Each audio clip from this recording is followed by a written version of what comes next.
former New York Ranger defenseman, good friend of mine. Hopefully a new friend of Colby's. Not sure how these two will get along. We'll see how that goes. But Michael Del Zotto, welcome to the show. What's going on, DZ? Thanks for having me, guys. How you doing? What are you, under a tunnel in Miami right now? No, I changed up the background. I want to make you jealous. Last time I had the ocean in the background, I felt like it was kind of a dick move. So I just went with the plain background this time. It looks like we're filming a hostage video right now. So looks like you just got off the bike and we're doing a hostage video. Liam Neeson is busy at the Rangers game. He can't come save me. Well, I'm in my sister's office right now, so you can chirp me too for my background. I was going to say something, but I thought we were going to be polite today. We'll get to it in a bit. No worries. We don't really stay polite on this show. It kind of depends who's on with us. But DZ, you kind of know, we can go into the must win, can't lose a little bit later. You know this position, right? You were a New York Ranger playing Game 5 at home against the Devils in the Eastern Conference Final. And being a Ranger fan myself, Game 5s at home have haunted Ranger fans forever. You think about that game, you think about 2015 against Tampa, they get shut out. 2022 against Tampa, they don't really show up. For whatever reason, the Rangers have come out flat in Game 5s at home in this position. Can you take us through the mind of a player right now on game day before one of these big games?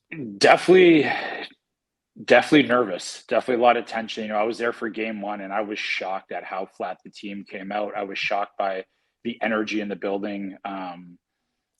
I think there's a lot of disappointed people with this series. And you look at the top guys, they've been a no-show. And it's not even on the production side. You watch at the little details. You're not always going to have your offensive game. You may not always produce, but some of these guys are turning off pucks. They're not stopping on pucks. So you're not that you have to blow guys up, but even finishing a check, just doing the little things that can potentially provide some momentum for your team. Some guys are playing like it's a fucking 10 p.m. game at Chelsea Piers right now. And Yeah. it's shocking to me. Like, I can't believe it. And I'm utterly disappointed. And again, I understand you can't produce every single night, and it's hard come playoff time. And Florida's a tough team. They smother you all over the ice. They have good goaltending. They're a very deep team. That's why they are where they are. But I just think the effort level isn't where it needs to be for some guys. We talk about B game on this show all the time. And, you had a long NHL career, so you had a B game, because guys do not last as long as you lasted without a B game. Look, me personally, I couldn't figure that out, and I couldn't make it and stay in the National League, because when I didn't have my game, I was dog shit. I brought nothing else to the table. Nothing. I couldn't defend. I wasn't playing tough. So I think that's what's missing right now with a lot of those guys is what's your B game? What can you bring to the team when you're not producing? But they are 2-2, and I think maybe that's the positive that you can draw from it. Imagine if Mika and imagine if Kreids and I think Kreids finds other ways to contribute to the hockey game. I'm not sure I'd put him, but imagine if Panarin gets going a little bit. I mean, at 2-2, you could feel good at least about that. Like, God forbid Igor has somewhat of an off night. You're in trouble. You're in trouble, right? And I think that even the last two series, and you always look at the numbers, right? That's just what we do. You see the stats. Oh wow, 2 goals, 3 goals, or 1-1, however many minutes, hits, blocks. Like, it's easy to follow the game that way. But if you watch the game within the game, and I think with the power play being as hot as it was for the first 2 rounds, it masked a lot of these things that are now magnified in this series because the power play has been dog shit. So we're seeing a lot of the stuff that happened last series, but we're just talking about it now when we weren't last series because, again, they were winning and they were scoring goals, so it didn't matter. Well, at that point too, I said it on the Blue Crew pod that I do, like, when one thing good happens, it just kind of takes away all the bad that happens. Like in Game 3, Wenberg scores the overtime goal and you forget about all these things. A week ago, we're talking about Chris Kreider's number going up to the rafters.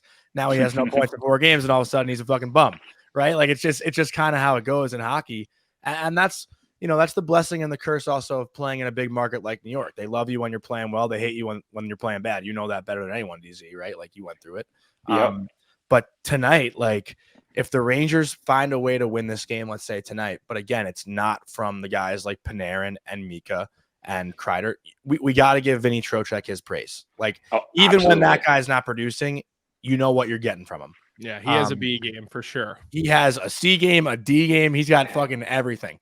But, there should be something said, though, about the guys like Gaudreau scoring and Lafreniere the way he's playing. Like, people want to say, if you're going to win the Stanley Cup, you need your big players to show up, but then you also need the depth players. So like, at what point are we complimenting the other guys that are stepping up? We only have the depth players that are going right now. And, we were chatting last game, like Gaudreau, you look at some of the plays that he got shit on all year. I think at one moment, no defenseman didn't have a stick. They're hemmed in their zone after a minute, and he makes a huge block, deflects the puck out of the zone, and just relieves some pressure. It's like little plays that give you some momentum. Okay, now you get some energy on the bench. Maybe now the next shift we go out. Now we're in the O zone, and it starts to turn things a little bit. A guy like Laugh, the guy's got balls, man. Like he wants the puck. He wants to be a difference maker. And there's this saying, it's like you want the puck or you want the puck. I know it may sound stupid, but some guys will be in the right position to receive the puck, but he's demanding it. When he's on the ice, like I'm giving this guy the puck, he wants it, and every time he has it, he's a difference maker.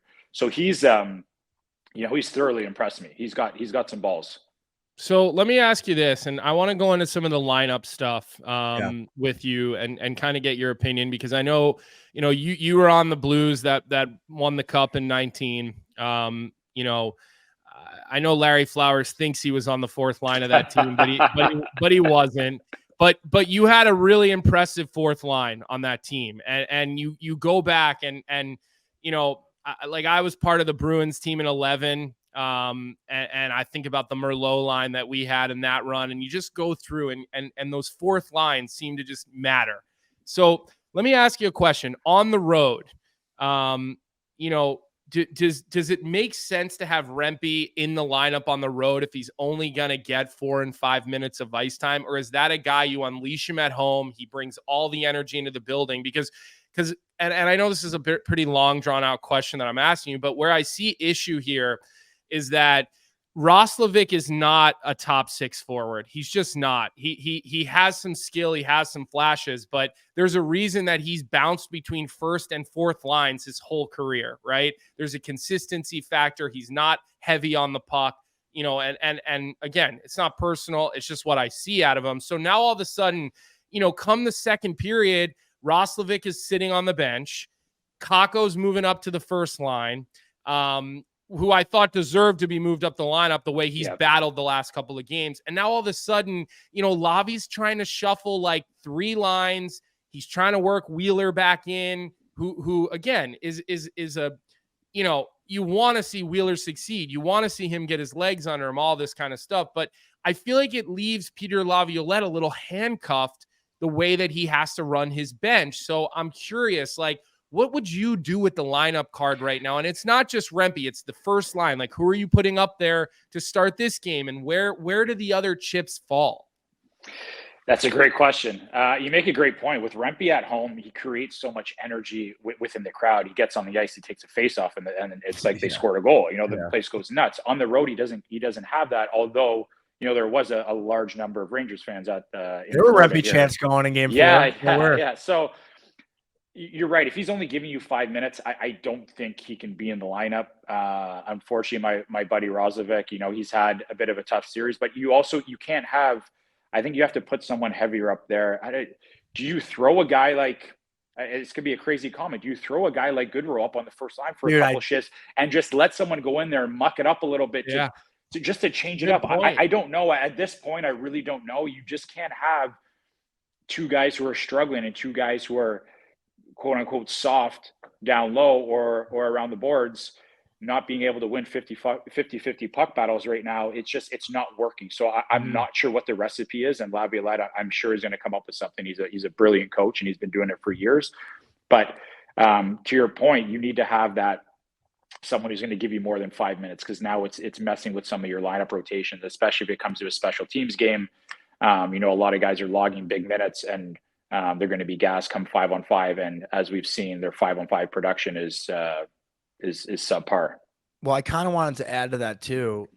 Like, Philip Hedl gets healthy scratched in game 4. They say they want to get his legs under him. Blake Wheeler is playing in game 4, someone who hasn't played in 3 months, and he's caught out there again. Not his fault in overtime on that turnover. But here's what I'm thinking too with the lineup, Colby, to your question. Philip Hedl, when he was in the lineup, he was playing first line right wing for the most part. He played a little bit left wing on the third line, but he is a natural center.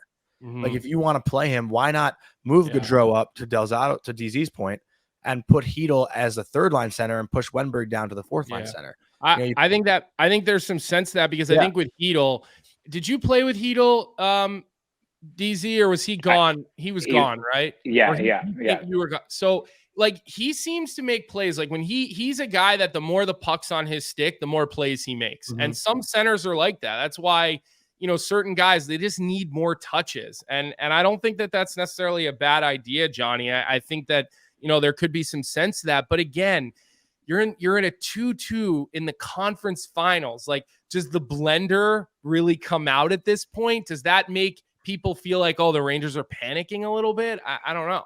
Is it crazy to throw Wheeler back up there and give him a chance? I know he's been out for a while, but he's got that, at least some energy. Blake Wheeler. Body. Exactly. Wheeler. He's got energy. He's a bigger body. At this point, hey, you could try anything. I would try it. I think that's what I would try.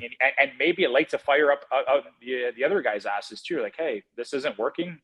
Let's fucking get going here. We're lucky to be 2-2. We got to find something. Kobe, let me know. Kobe, let me know what you think of this one. We have a question in the chat that I want to throw your way because I think it's a good question. I know Johnny's going to love this question because nobody is a bigger Alexis Lafreniere super fan than Johnny. Next time you guys are together, DZ, he'll show you his tattoo that he got.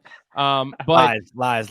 But Michelle. People would believe that, so don't fucking say that. Michelle in the chat is saying, do you think that Mika should be replaced on the power play right now with Alexis Lafreniere? I don't, because it's Mika. I said no too. So no, because of how the power play is set up and where he is as a shooter, you can't have a lefty there because then it completely ruins the whole rotation. But the power plays, they've been so good. I just don't know how you change it. It's hard to find room for him right now, even though he deserves it. And I'll admit that it's hard to find room for him. On the record, I also said no. Yeah. Okay. Just how they're set up with three righties, they work, the one half wall. Though they have one-timers on. They basically have 3 one-timers when Panarin has the puck or whoever's working the half wall. They're definitely interchangeable. So I just don't think, as far as structure standpoint, it makes sense at all. Although he does deserve it, he really does. Maybe you give the second unit a little bit more time instead of just rolling. Give the second unit a start here or there. Yeah, just to switch it up a little bit. Yeah, I know, but you start the second unit. It lights a fire under the first unit. And you're getting the other team's first PK unit. Now you switch them up. The first unit comes on. You're getting the second or third guys for the other team. At this point, again, nothing's out. Can't throw anything out the window. Who knows? Who knows? DZ, I want you, if you can remember far back. I know I kind of led with this, but can you kind of take us into the locker room before a game like this? I know. I'm sure Henrik was not talking to anyone very intense, but who are the guys that are talking that are kind of a little bit more loose, before a big game 5 at home and a game that, it has that must-win narrative kind of around it. Like, who are the ones maybe on this Ranger team, if you are still friends with anybody, that's going to keep the room just a little bit light and not too tense so they're not gripping their sticks too tight? My guess, Blake Wheeler probably says something, just being the most veteran guy and probably watching from a distance the last little while, being able to see things from a different scope. As far as keeping things light, I mean, not that I know him at all, but you just see the way he plays and his attitude on the ice. Like, laugh just creates some fun young energy in the room. Maybe he says something stupid or whatever it may be. But who's doing it for you guys in 2012? For us, like Brad Richards would be like a guy that stepped up and would say something just from his pedigree. Keeping things light, Dan Girardi was, he was hilarious in the locker room, a very undercover sense of humor. Not many people know about it, but he was, his one-liners were epic, epic. And then probably be me next, being the young guy. So what was, and this may be a difficult question for you to ask, because you've had some playoff runs, you played in big markets, you were in Philly, you were in New York. What was New York your favorite stop? Is that the place that you feel closest to home? I know when you win a Stanley Cup, obviously a part of that gets burnt into your heart forever and you feel a tug there, but what would you say was your favorite stop? Yeah. St. Louis, obviously, with the Cup, but New York and Philly. New York, being the first stop in my career, playing the longest, having some big years, playoff runs, Philly, I loved. Something about that fan base. Living there felt like home to me. I had some big years there as well. I was kind of like number one D-man for a while. So it was a little bit of a different feeling for me, being able to come in the room and almost like having it like that was at a bigger say or a bigger role. You were Michael Del Zotto at that point, right? Like yes, yeah, exactly. You had a reputation, you had success in the league, you came into that room. You know, I'm from Philly, right? So I remember when you went there, and you know, your presence was already felt. I remember talking to like, you know, Nasty and some of the other people around the room, and you know, hearing about Nasty. That. He's the head equipment guy for the Flyers for a very long time. Before that, his father was the head equipment guy, like when my dad was a fan of the Flyers back in the day. So you know, so that, sorry, you're right. That's a good pickup there, Johnny. People obviously don't know. So anyways, go ahead, DZ. Sorry. Yeah. And being Italian, my last 2 years in Philly, I lived in South Philly, you know, predominantly an Italian neighborhood. So I go outside, I play road hockey with the kids, and then, you know, the parents and the grandparents would come over and drop off food or limoncello or grappa. Like it felt like home to me, right? It was a very special place. And I don't think, I definitely appreciate it, but probably not as much as I should have later on in my career. Once I realized, holy shit, I'm bouncing around. Like it was hard for somewhere to feel like home. And that in Philly felt like home. I just felt comfortable where I was living. Like it didn't feel like I was living out of my suitcase or traveling all the time. Yeah. Well, I married a woman from South Philly. So I met her in New York.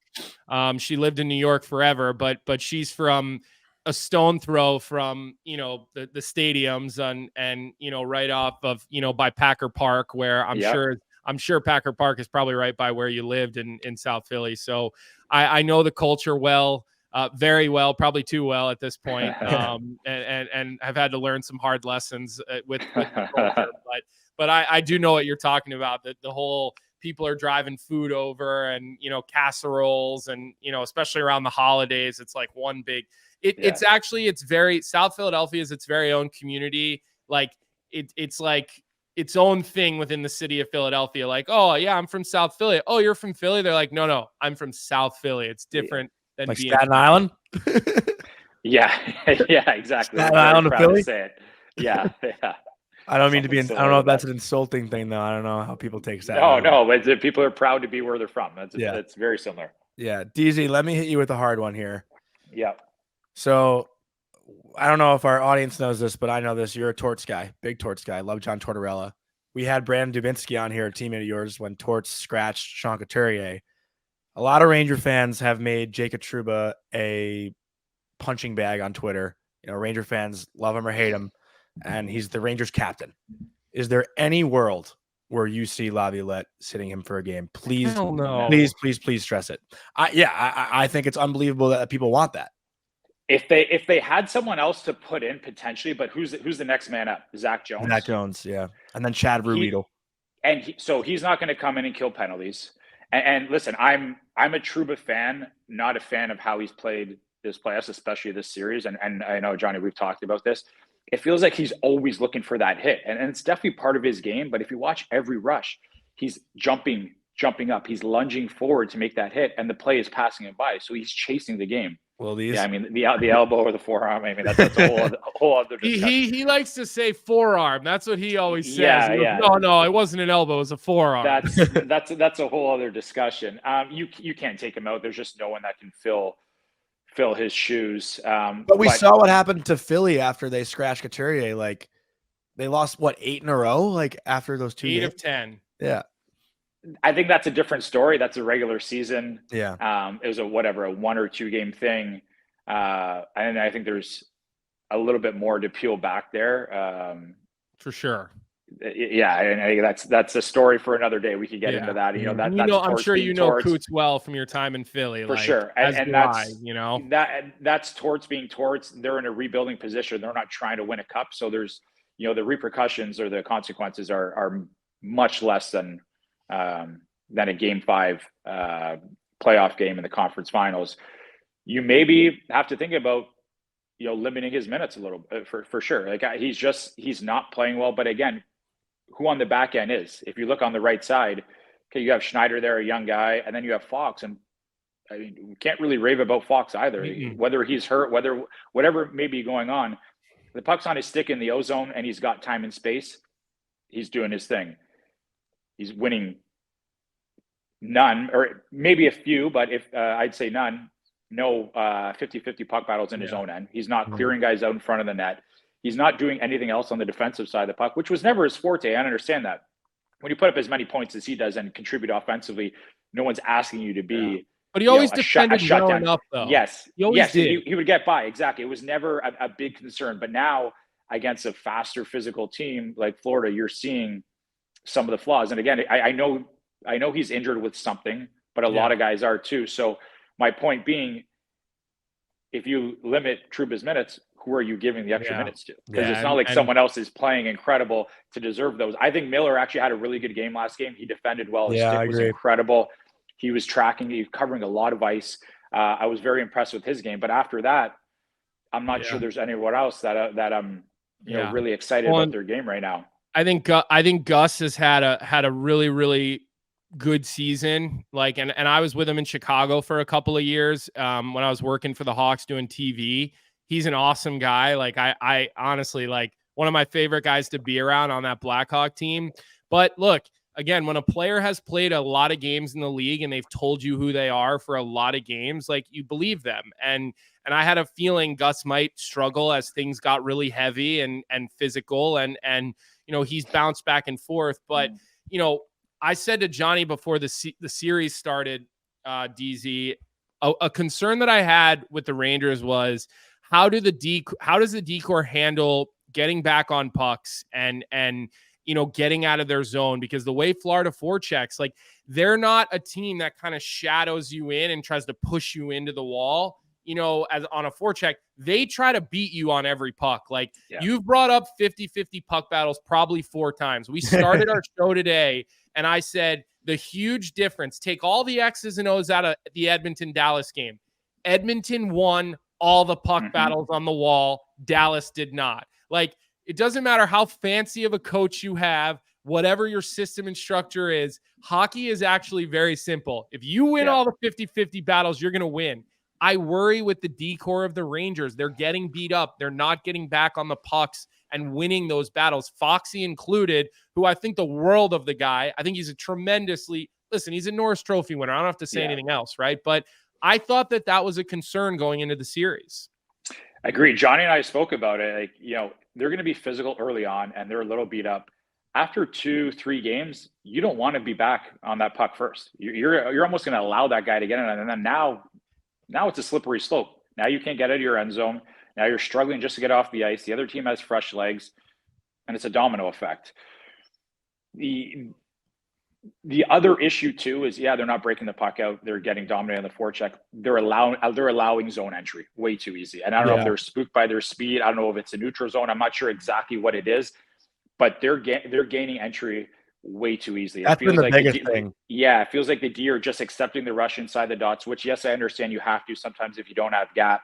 But Laviolette has always been known for his neutral zone, forcing dump-ins. It's really hard to get through that, and it feels like Florida is getting through there with ease, and they're accepting the rush, and now they're coming in with zone entry and possession, and they got them through the spin cycle, and it looked like, the Blackhawks years ago during those dynasty runs where you got all 5 guys moving within the offensive zone, and you don't know who the fuck's going where and what's going on. I kind of want to ask you, and first of all, DZ, thank you for the time this morning. We just a couple more. But on the flip side, watching him closely, I know Colby and I have talked about it a little bit on the show throughout the season, but haven't really watched in like full detail. Gustav Forsling, man, this guy is I don't know how many times I could say it. He is the definition of a brick shit house. Like, nothing gets by him. Nothing gets through him. He also has a hammer of a shot.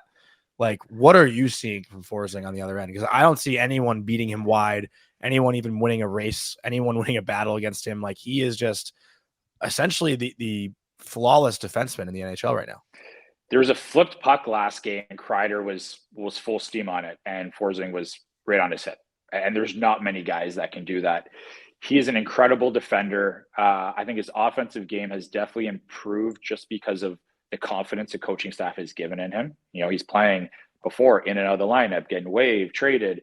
Now he's playing 20 plus minutes a night first pair. He's getting power play looks. He's getting every opportunity. And you guys know as good as anyone, when confidence is instilled and you're given all those opportunities, you're getting those extra puck touches. The game, you're in this flow state, right? The game just comes easy to you. And I'm not saying that's for everyone. His skating ability allows the game to slow down and be much easier. He's able to make mistakes and recover with his legs. He's an incredible story. He was, as I said, waived and traded and moved on so many times, and now he's found a home there, a team that's appreciated him, and he's a dominating presence every single game. Dominating presence. Mm-hmm. Yeah, he definitely, just the way that he closes on you. I mean, you talked about the rush. I mean, he doesn't forget giving up the blue line. He doesn't give up the red line. I mean, he's skating, and he's he almost moves like, I mean, like when you watch Victor Hedman accept a rush, he just like, he takes all your life away from you when he accepts a rush. He's just got this big old wingspan. Forsling is playing like that right now. Man, he's going to get paid. I mean, he is going to get a big old contract. I hope he stays in Florida, but I'm sure there'll be more, bigger offers elsewhere. But with the tax situation, I'm sure, he's got smart people to tell him, hey, you take a couple less million in Florida. It's the same thing as, 8 in Florida is the same thing as 10 in New Jersey or whatever, 11 in Toronto or whatever the case may be. I don't know. And you're wearing shorts all year long and riding your golf cart to the practice rink. It's not so bad either. Yeah. I don't know if people have seen it.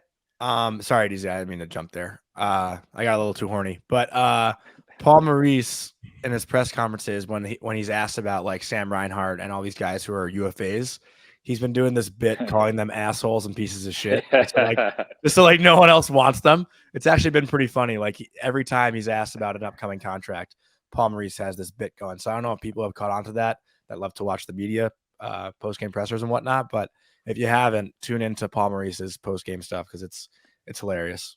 He's fun to listen to. He's got a great sense of humor, a dry sense of humor, but he's so detailed with the game, and he's not, shortchanging you on answers maybe like a Torchwood. Like he's giving you everything he has, and it's he's fun to listen to.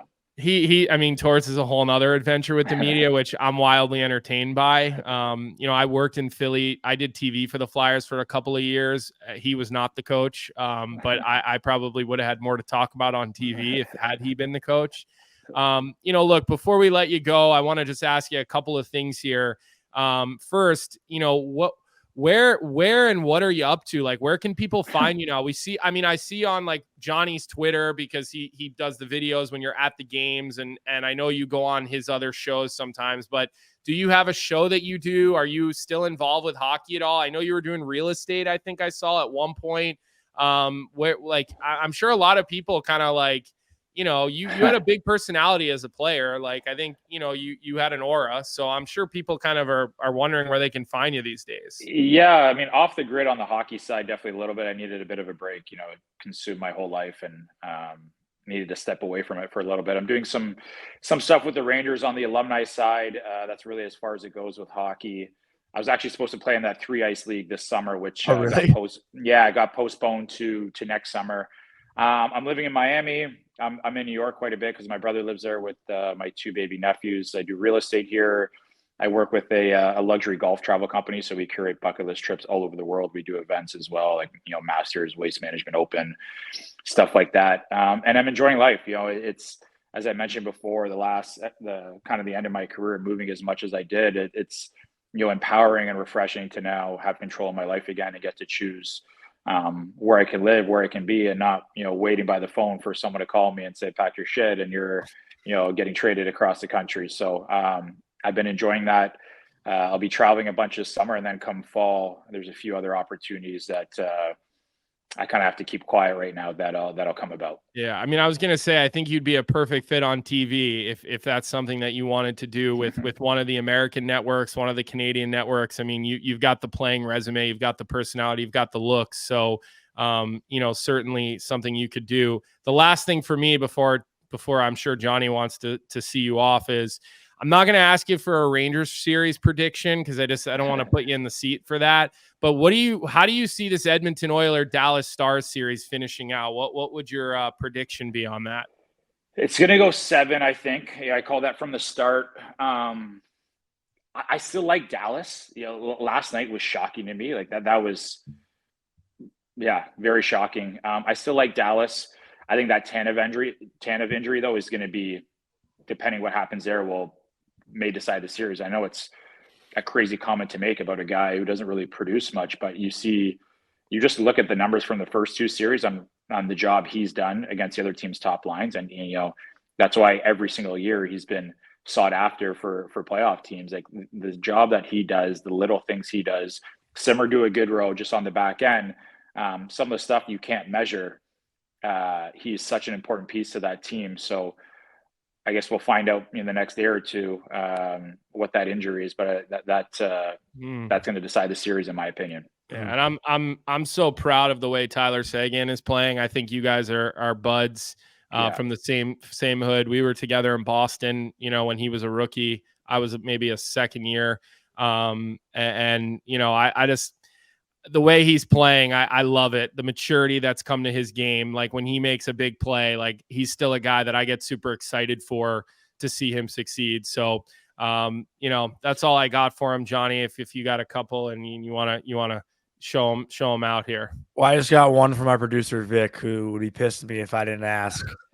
Our producer's a huge Leafs fan. Craig Berube, new head coach. You think he's the right voice? You think he's the one that can do it for them?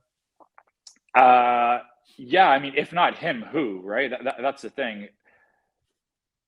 It's hard to say because when you've paid as much money as they have to 5 guys, those guys kind of control the locker room, and you need an intimidating presence in there to kind of scare those guys a little bit. They've gotten away with playing the same way for how many years now, and whether that's the GM, whether that's a coach, building the same team every year and expecting different results, that's the definition of insanity. So me growing up in Toronto, I'm still a Leafs fan. Like, it's Rangers and Leafs are my team, and I still cheer for them. And I get disappointed because it's the same thing every single year. They're fucking soft. We talk about the 50-50 puck battles, all those little things to win, they don't do. And yeah, you have to lose before you can win. I understand that. But after how many years that you're learning or being taught the same lessons and you're not learning. Yeah. Right. So it's very frustrating. So I think Chief is probably the guy for the job. But again, who knows? They just have so much money for 5 guys that unfortunately, when you have that job security and you're making that much money, you have quite a bit of power there. Mm-hmm. Yeah, no, it's going to be interesting to see how it plays out. But DZ, thank you so much, and I'll break the news for you that you're joining Miami FC when Messi leaves as your next gig in the fall. I went to the game last night because I'm a huge Messi fan. He scored. They lost, but he had a sick goal. But I couldn't believe how bad the stadium was. Like I thought it was at a high school stadium. Really? Like, it's terrible there. I think they're building a new one. Yeah, I wasn't impressed at all. It's all the way out Fort Lauderdale, but cool to see. Definitely a little bit of a step down from the Aston Villa Liverpool game I was at a few weeks ago outside London. But cool to see, a guy. You talk about aura and that guy, what he's done for soccer here in North America and really soccer all over the world. That guy is, you could say the best to ever play. So being able to watch him live and see him with the ball, he's a magician. So it was special. You heard it here first. Lionel Messi is the Matt Rempe of soccer. You always have to say something dumb to lose everyone, don't you, Johnny? Always. But DZ, thank you so much.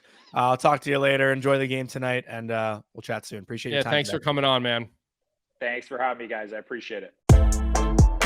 What's up, hockey fans? If you enjoyed that video, then you need to be hitting the subscribe button right here at Daily Faceoff. Exclusive interviews and analysis from our hockey insider Frank Saravalli, fantasy updates from Brock Sagan, and a daily live show at noon Eastern Monday through Friday. You don't want to miss any of the fantastic content, so hit that subscribe button.